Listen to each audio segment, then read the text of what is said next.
This morning I'm going to be talking about and trying to put it into something practical and understandable, but I'll be talking about something that is very exciting, very educational, and at times abstract. So I'll do my best to put it into an understandable language. I'm talking about the Ashram of Synthesis this morning, and I'd like to introduce the whole idea about the avatar of synthesis using the words of the Tibetan DuBois. His writings, the blue books as we call them, are truly written for third-degree initiates. And this is why, because the majority of people are not yet there, even the students that are diligently studying these teachings do their best to understand what he means. But what I love about this, about the Tibetan's teachings, is that he is helping us develop our higher mind, helping us to develop our abstract level of thinking, which is to function in the light of the higher mind. So it's forcing us to think beyond the concrete mind, beyond our academic degrees, and beyond our book knowledge. It's taking us, his words, his ideas, are taking us into the abstract level of thinking. When we can do this, when we can begin to think abstractly, is when now it's like our consciousness opens up to a point where now we're receiving glimpses or being inspired by glimpses of the planetary logos, because it is in the abstract level of consciousness, the higher mind, higher mental plane, where the planetary logos, the planetary Lord, Sanat Kumara, begins to create and sends, sends thoughts that we then can put into some kind of form and bring those thoughts, those ideas, those forms into a day-to-day spiritual manifestation, say, for our lives. So, the Ashram of Synthesis. The Tibetan DK first presented the idea that a new ashram had been organized under the guidance of Christ, Buddha, and 3 masters. And this ashram, the beginning process of this new ashram, took place in 1946. At that time, he indicated the formation of a new ashram would take place in which the wisdom aspect of Ray 2 would be of particular importance and not the love aspect. So what does this mean? He's telling us, we know there are 7 rays. The second ray is the ray of love wisdom. And he is saying now, with the originating of this new ashram, there's going to be like a shift, a repolarization from the love aspect to the wisdom aspect. And eventually there will be a point of equilibrium where love and wisdom are going to work simultaneously. He also stated that this new ashram would be related to particular endowments brought by the Buddha during a certain Vedic period. These endowments would relate to the will to good. Now I'm getting a little wordy here, but some of you already know these things, some of you don't. So those of you who don't, just bear with me. The will to good corresponds to the ray 1 ashram. Goodwill corresponds to the Ray 2 ashram. So now he is saying the Buddha, during a particular Vesak full moon, is going to endow us with certain energies of the will to good. The will to good, bringing Ray 1 energy into the planet. This is going to enable the Christ and the Master R, also known as the Lord of Civilization, to register divine purpose in a new way. So not to worry about what ray and what this and what that. The Buddha is bringing in endowments to help us see divine purpose in a new way.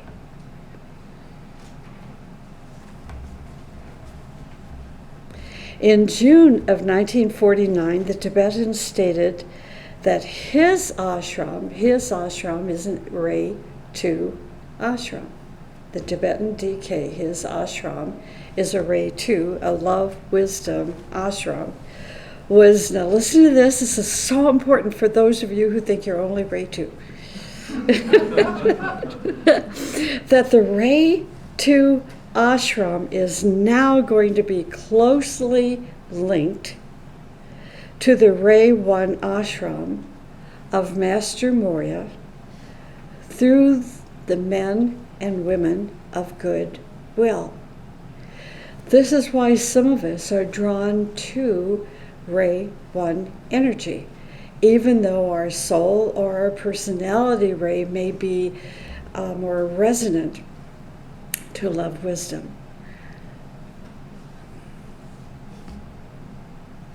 The reason men and women of goodwill is because goodwill is what? It's a second ray expression. And it is now, this is going to surprise you, it is now being galvanized, says the Tibetan, into the violent activity of the first ray. And when this happens, now we have the dynamic will to good flowing through the first ray ashram. He noticed also that he wanted us to know that he is working in close cooperation with the ashram of Master R, because the intelligent activity of the energy of goodwill,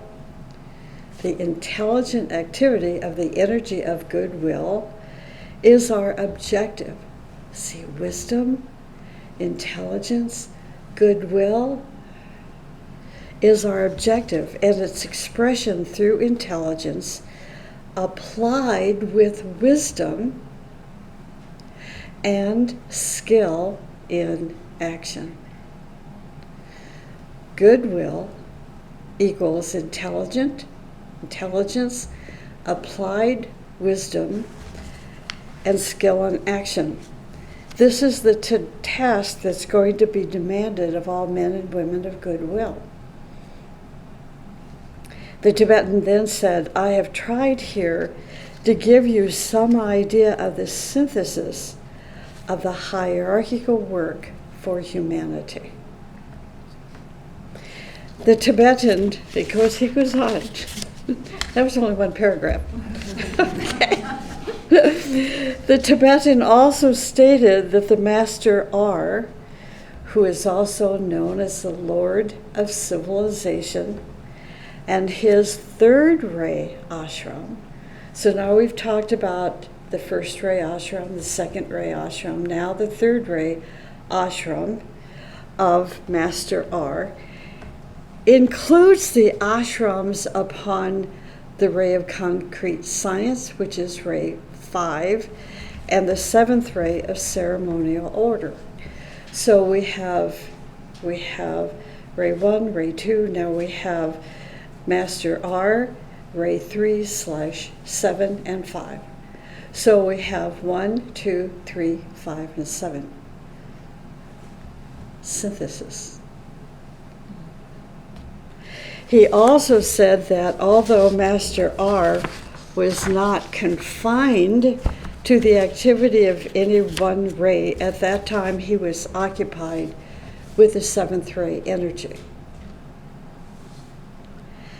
which is the order-producing energy upon the planet.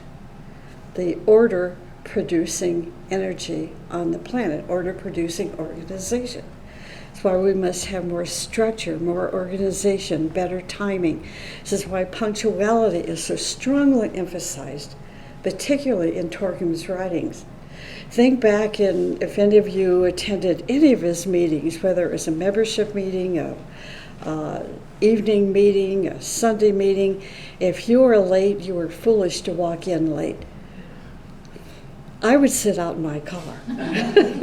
I was late one time only, and I was like 10 minutes late to a member meeting. I said, I'm not going in there. And I just sat in the car and meditated for 45 minutes. The point being is this is the Ray 7 energy we are to be bringing into our consciousness now. These references by the Tibetan in the books by Alice Bailey give some outlines in the evolving synthesis of work between Master Morya, Master R, Rikatsi, and the Master DK. Those are the three masters. That the Buddha and the Christ and the three masters, I said at the beginning. Okay, these are the three masters, Master M, Master R, and Master DK, and their respective first, third, seventh, and second ray ashrams. In other references, the Tibetan mentions how the first and second and seventh ray ashrams were peculiarly active in what? Destroying evil.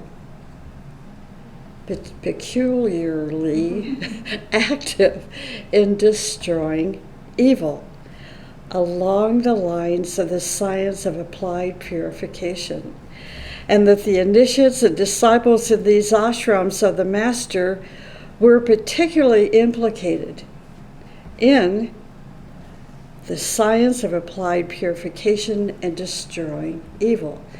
This is why a certain number of people associated with White Mountain have been studying this past year cosmic evil, so we can better align ourselves with part of the plan of hierarchy. He also stated that the energy from Shambhala and embracing the will to good. Shambhala, Ray 1, the will to good, is fused and blended with the organizing energy of the seventh ray, and then carried to humanity along this stream of love. This stream of love actually emanates from the hierarchy itself. So from all these references, it is possible to see signs of an emerging pattern of synthesized work between three ashrams. These three ashrams culminate in the formation of the new Ashram of Synthesis. This ashram now is based on the directive from Shambhala. Okay? This is a big deal. We could do a seminar on this. There's so much to think about and to consider what our part to play is in this whole scheme or manifestation of the directive of hierarchy. Okay, so that's the Tibetans' vision for us. Moving on, we have 7 ashrams. Some are big, some are small. For example, Master Morya's ashram is not very big. Master Kutumi's ashram is bigger because of the cyclic need. Another ashram is forming. It is a scientific ashram which is increasing. This scientific ashram is increasing. This is the ashram of Sanakumara and is the ashram of the hierarchy. It's the ashram of Sanakumara. Think about this. When the Tibetan formed the seed groups of these ashrams, he formed them in the same way the higher ashrams were formed. And how was that, you say? He started these outposts of the ashrams with 9 people. 9 people in each of these seed groups. Each was chosen to be in that ashram according to their soul ray. But, this is an important but, those who were most advanced were also able and could participate in more than one of those ashrams and gain benefits from all of them.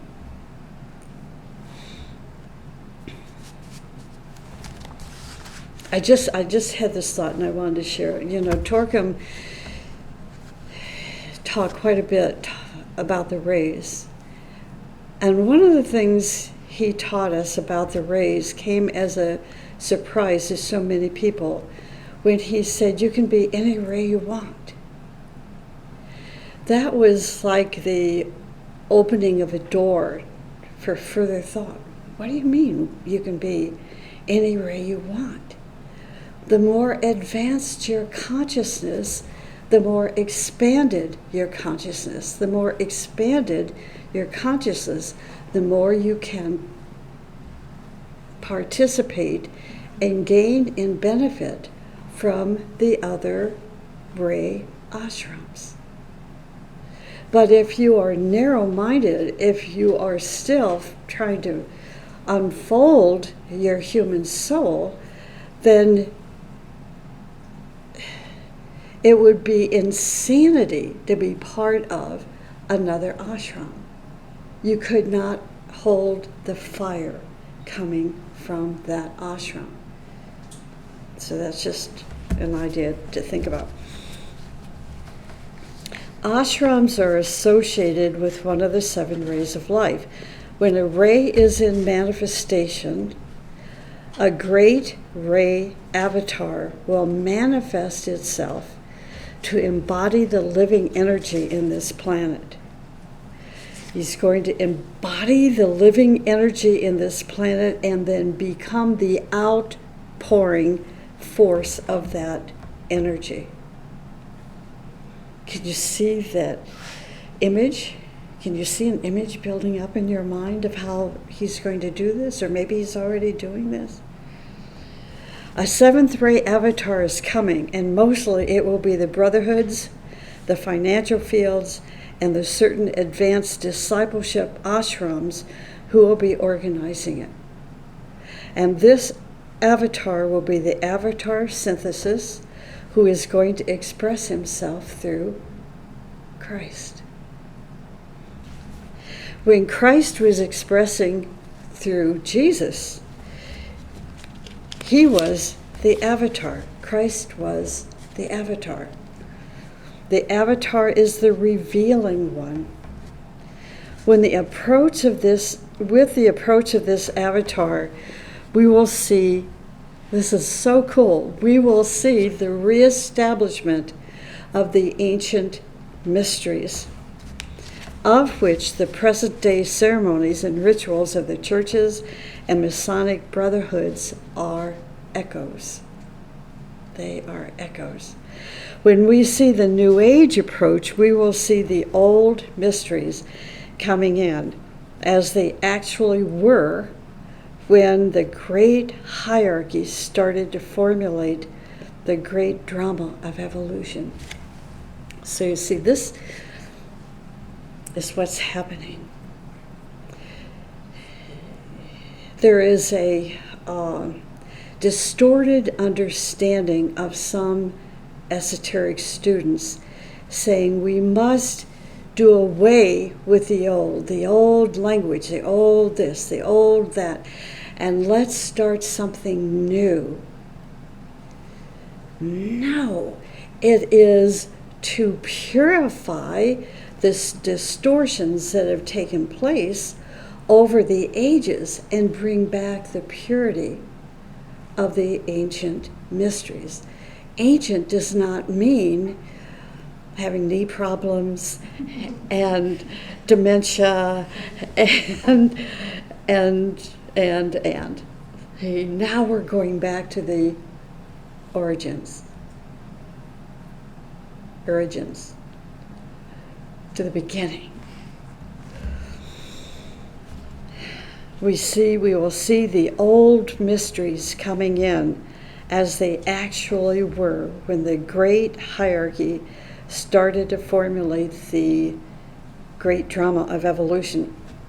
Thus the hierarchy, with all the members and with Sonic Gomorrah, centuries ago envisioned great beings such as Christ and Buddha and Confucius and Lao Tzu to push the human spirit up and up in evolution until they achieved masterhood. The avatar who is going to come as the embodiment of the seventh ray, the avatar of synthesis, is connected with the Great Lodge of Sirius. Did you know that? It's connected with the Great Lodge of Sirius. Sirius is outside of our solar system. Sirius is part of the greater zodiac. It's outside of our solar system. This is an important point, and I'll tell you why in a minute.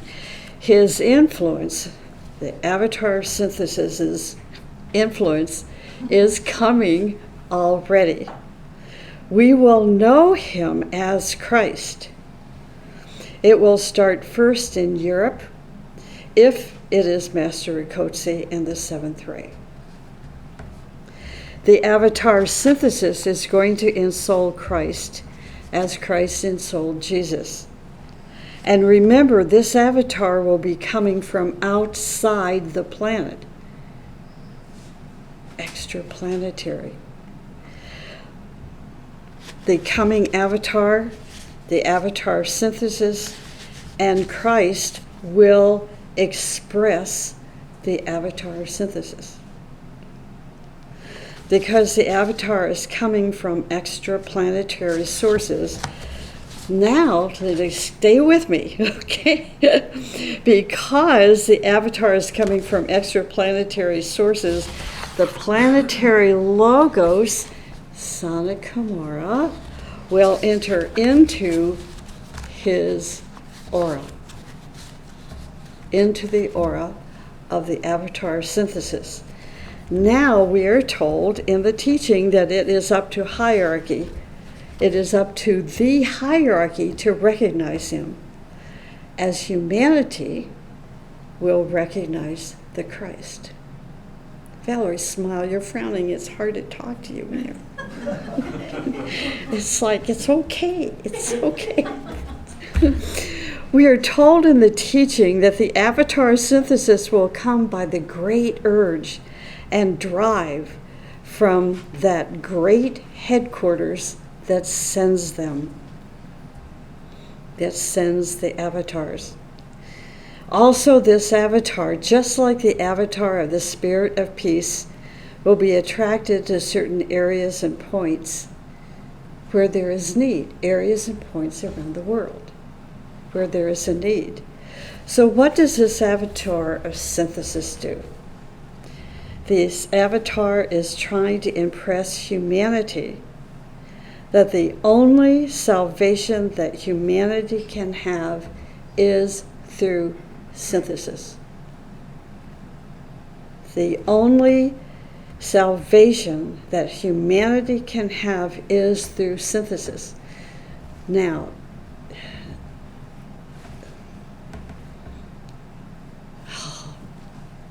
It's so frustrating because I have 4 books I could just share right now.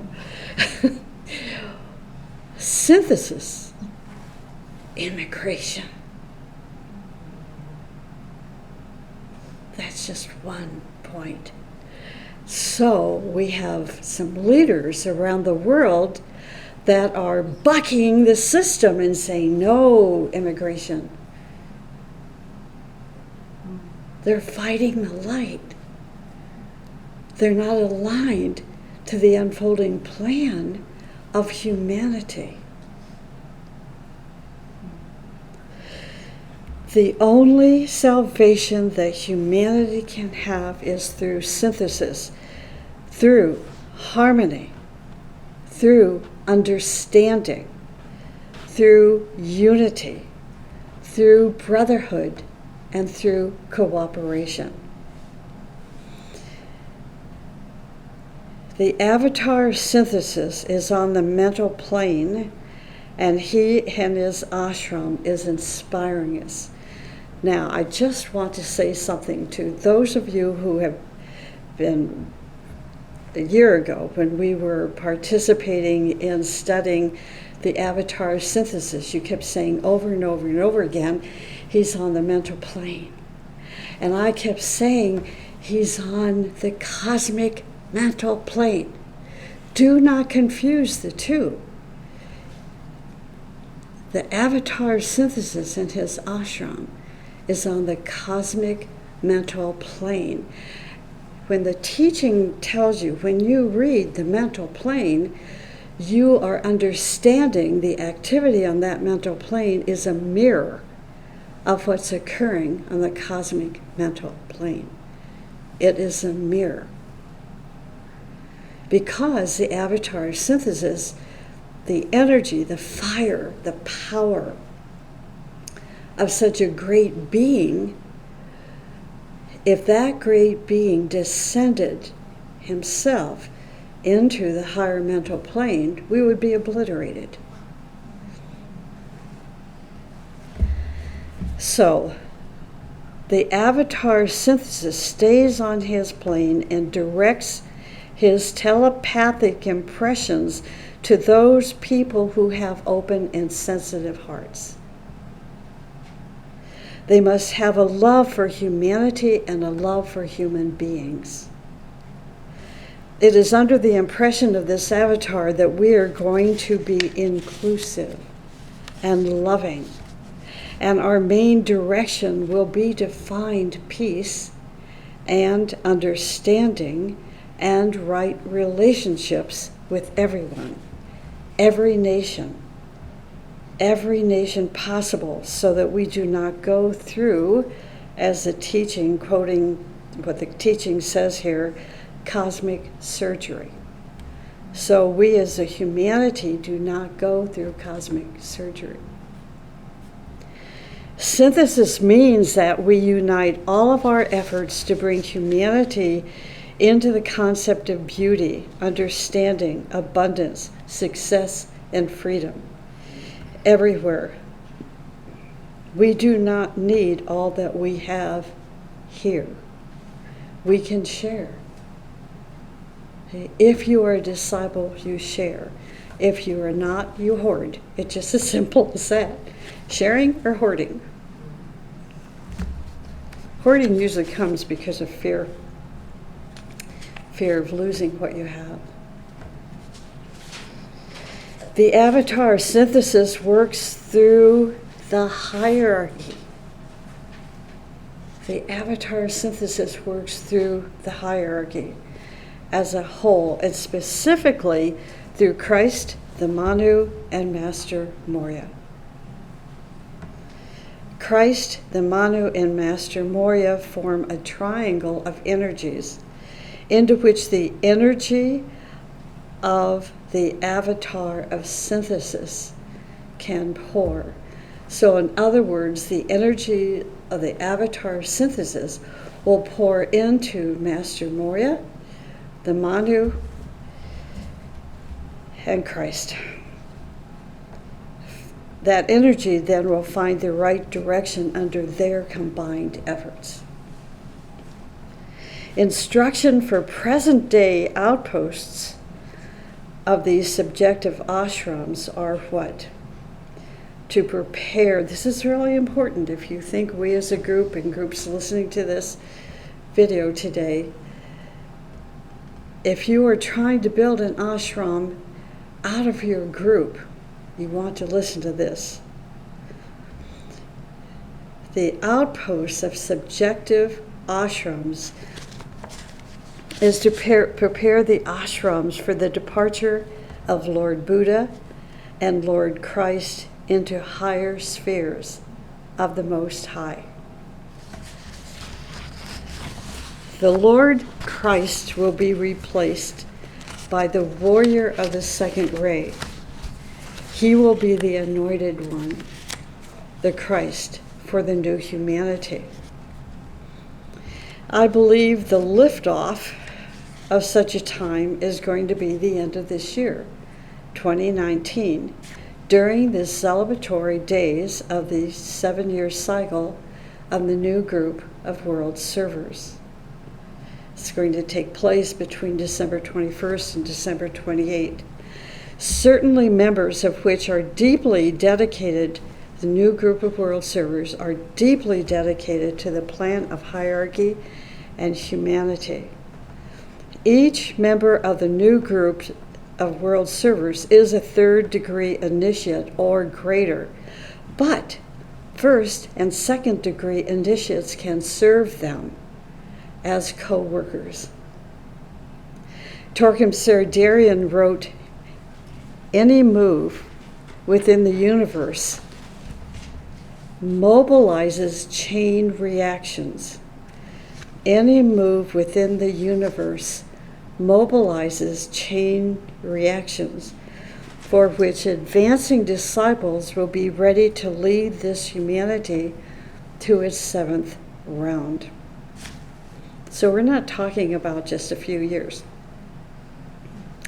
Thus, the avatar of sacrificial love will leave us when his work is consummated on earth.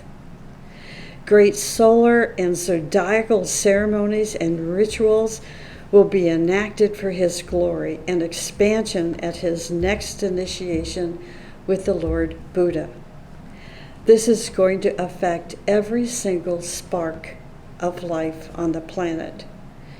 All will recognize him as the warrior, the conqueror, and the messenger of God and of humanity. This will last for 9 years, and echoes of these subjective festivities will spread as waves of higher culture on the shores of human life in all departments. This will uplift all humanity, and many will step higher on the path of evolution and infinity. After 9 years, our brother, the head of the second ray ashram, will move to the position of the Christ, the world leader.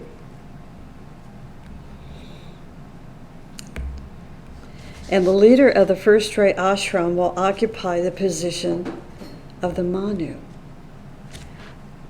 The leader of the first ray ashram, Master Morya, will occupy the position of the Manu. Thus, we will have a constant moving forward and major labors occurring within the greater fields of the cosmos. Now, just on a microcosmic scale, you can observe, if you're really in the teaching and are involved with those who are around the world participating in certain events and projects and group endeavors regarding the plan that will take us up through 2025 and a year after that. In the movement of Agni Yoga, there's a lot happening now of trying to bring all the teachings that Helena Rourke gave to us into manifestation. Because we are told in the year 2025, the next stage of the Agni Yoga teachings will be given to us. So it behooves us to let's get all those teachings that were secreted in a particular country, in a particular building, in a particular language, now into a language that more people around the world can speak and read. So that's just a side note. Never forget that the spark within you, the real you, will advance into infinity. You as a spark will advance into infinity. And each level will be more interesting.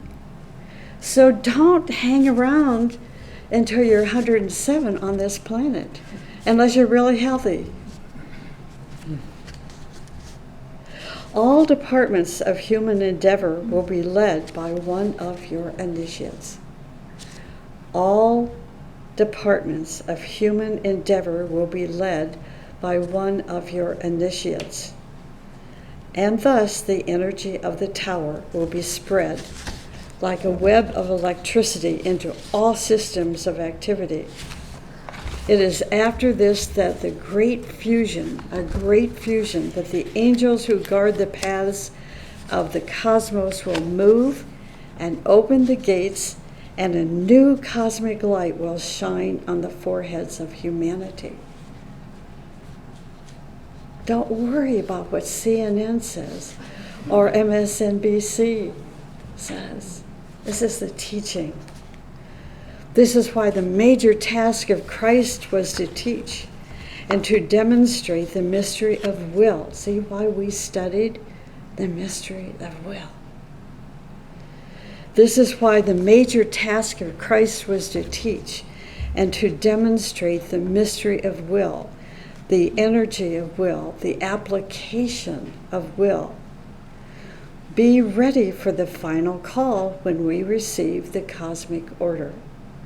The trumpet of Shambhala will announce the dawn.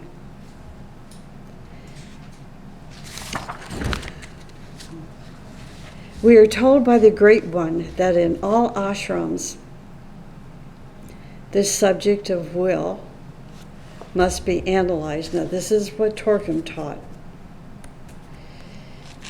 We are told that by the Great One, that in all ashrams, the subject of will must be analyzed, penetrated, and precipitated into the ranks of the new group of world servers. See, if you're a member of the new group of world servers, or if you are a servant as a first or second degree initiate of a third degree and higher member of the new group of world servers, it behooves you to understand the whole cosmic influence of will.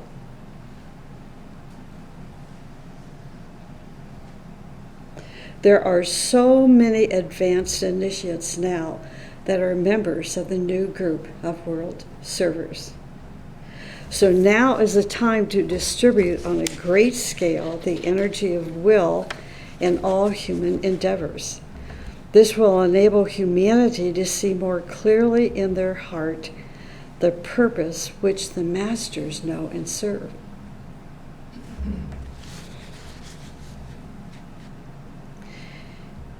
Here's some rules of the ashrams of synthesis.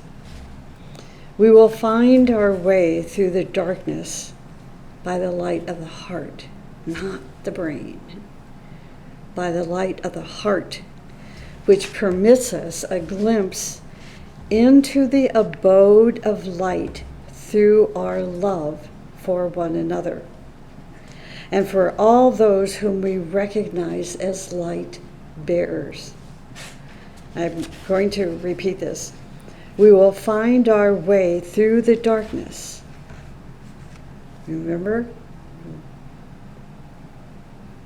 Ray 1, Ray 2, Ray 3, the whole ashram of synthesis, but particularly 1, 2, and 3. Our job is to dispel darkness, right? Okay. We will find our way through the darkness by the light of the heart, which permits us a glimpse into the abode of light through our love for one another and for all those whom we recognize as light bearers. We realize that we must not condemn others, but we must strive to stand in goodwill. As we strive to stand in goodwill, this is a signal to the hierarchy that we are prepared to labor and to meditate to contact the higher mental plane and to bring the energies generated by the avatar synthesis into manifestation the best that we can. The members of the Ashram of Synthesis who set themselves in opposition to the strivings of all other workers is in a state of isolation. They will isolate themselves from those who are practicing goodwill. They're working against the ashram. They're against the rules of the Ashram of Synthesis. Such a person dooms himself to utilizing only his own creative force. That's the opposite, see, of synthesis.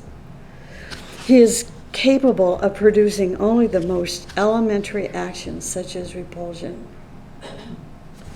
The release from such impoverishment of life is reached by the way of evolution, which creates higher and higher steps of concrete oneness. For those who want to serve the next step of the unfolding plan for humanity, for those who want to be in contact with the Ashram of Synthesis, this is an important requirement. They must be a conscious soul incarnate.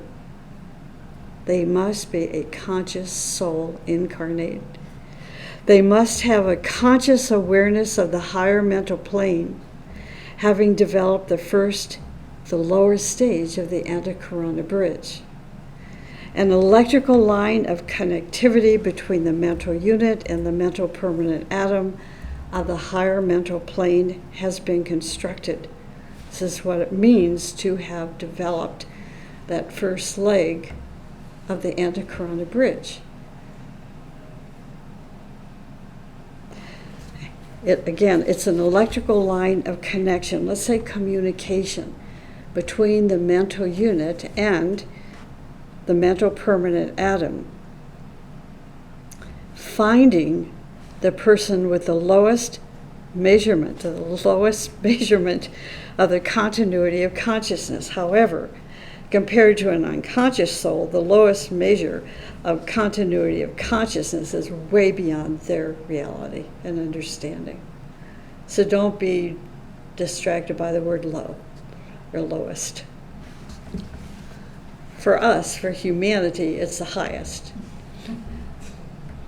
Having said that, without yet being a conscious soul incarnate, if you have the right mechanism, you can still serve according to your intention, purity, and minimum personal karma and strong desire for sacrificial service.